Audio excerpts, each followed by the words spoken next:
looked like they were just Yeah. like hiding. Well, they're both. They're meant to be both. Do they like change? No, they don't. So it's just a jewel with a paint on it. So they're not going to change because the white ones are the same deal. That'd be pretty hard to make it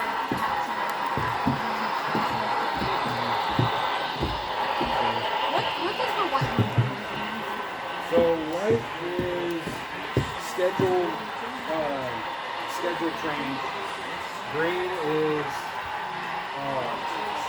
non-scheduled training, but head end could also mean second engine or second training with the first one. And then red is danger or shield training. I thought freaking like the trains on black and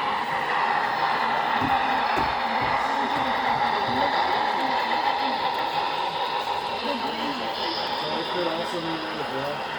The green light had a bunch of meanings. It was not just one solo reason.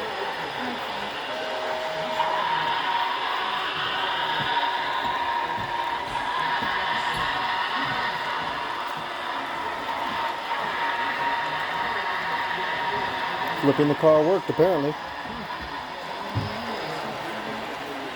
The EOD. It flashes. Well, I'm trying to make sure I can keep moving and not derail.